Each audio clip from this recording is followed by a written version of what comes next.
Hey guys, this is the British Premium, the Spitfire Mk XIVc.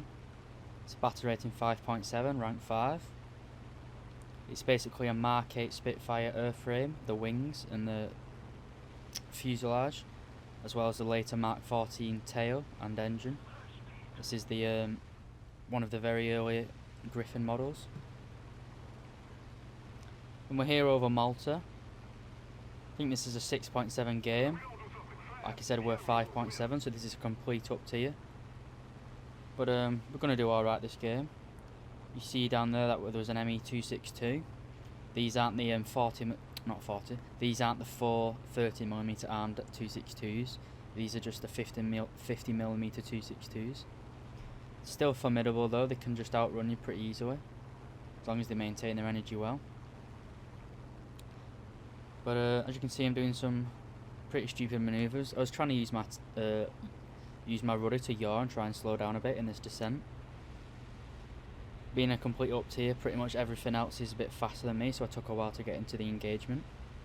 As you can see, my team and the enemy team have merged quite a while ago, and they're all low on the deck after an extended fight. We've got two enemies still up high engaging one of my friendlies. But we're coming in here to engage this BF-109K4. That's giving my friendly P-51 a hard time. Gonna miss our initial pass.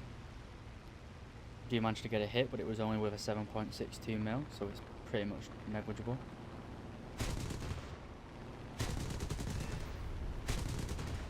We're gonna get a nice shot there. That's our first kill of the game. So low tier, scrappy engagements like this, where you've got turning, you've got energy fighting, kind of. This is where this plane excels. It's just the definition of a It's the definition of a scrappy Brit. You can just get in there, get stuck in. You aren't too good at high altitude with your Mark 8 airframe. So our next opponent is this G56. He's got way more speed than me, so I used it against him, make him overshoot. Now I've got a lot better engine than he does, and he's a lot heavier, so I will catch him. He's trying to run away from me, but I can just lag pursue him in this plane. I'm a lot faster on the deck. Turn rates, it is I think the Spitfire does have the edge, but the G56 is a very good turner, so I need to watch my energy state. Here I should have cut my engine throttle back, but I didn't. He could have got a shot at me there if it possibly.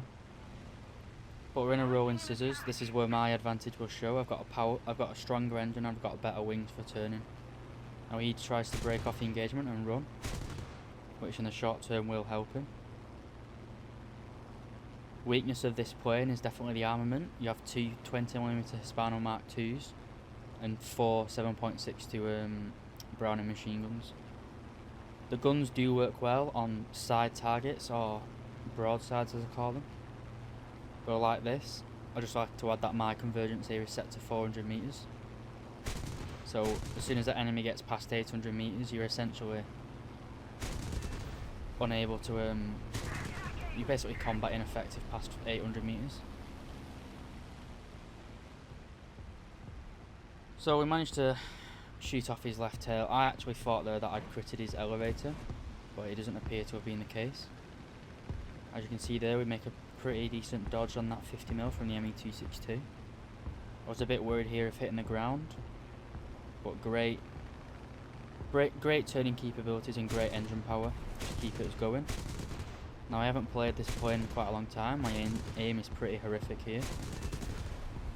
Pretty much abysmal if I'm honest, rather than pretty bad. But we're low and we're slow, where the enemies are still up high, so we've got to get some speed back. We've got to be going defensive flying. I'm not going to be able to get a shot on this ME 262. He's going pretty slow, but he's going a lot faster than me. These guns, you have to have quite a long time on target to get reliable kills. Can't really get good deflection shots.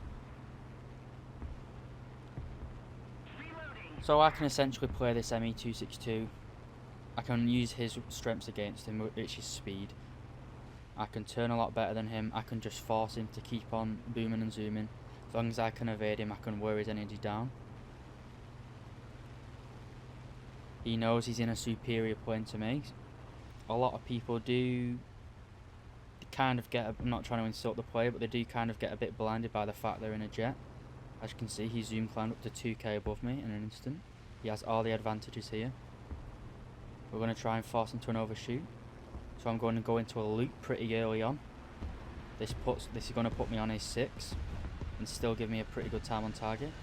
I mess up a little bit there by going vertical instead of completing the roll. As you can see, we get a brief window to shoot. And we take off his left wing. That's a pretty nice kill. So I was pretty happy with that kill. It was quite pleasing, both skill wise and quite good looking getting a kill. I completed that uptier. But in terms of enemy fighters, that's it for this game. The only people that are left now are 2 bombers, a Ju-87 and an AR-234, as you can see there. I do go back and land here. As you can see, my engine is overheating. It's got to the point where it takes quite a long time for you to cool your engine down after sustained weapon. But we've been back to our airfield, we've landed and repaired what little well, didn't really have damage, but we did have engine cooling issues. We've rearmed, which is probably the most important thing. Without those 20 mils, you are pretty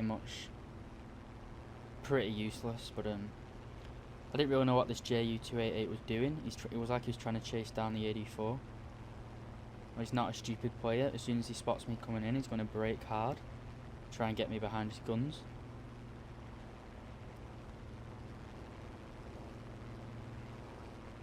Now for a Spitfire, chasing down a Ju-288 is suicide, not even worth the risk. At the best case scenario, we'll get the kill, but he'll knock out your radiator, he'll knock out your oil cooling, and he'll force you to RTB.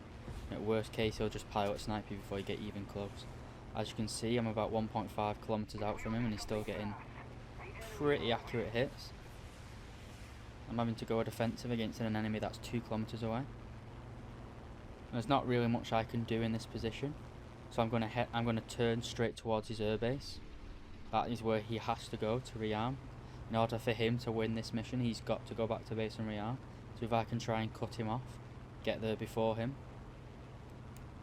that's pretty much the only way out. Well, I will be able to catch him, but I won't be able to kill him. I wouldn't be able to ensure my survival. There is another enemy bomber apart from this Ju-288. As I mentioned, there's an AR-234. He's going to come into view pretty shortly. I think I did actually spot him. He's just underneath the red circle now. A little blip. Don't know if you can see it. I can see it on my... Yeah, there he is. Now I'm going to absolutely mess up this kill. Well, the Arado's going to do something stupid. I'm going to miss it. I'm not going to capitalise on it.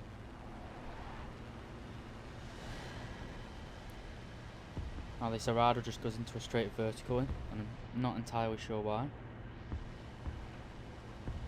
There's no way in hell I'd have caught him. I don't know what he could. He could have just broke to his right.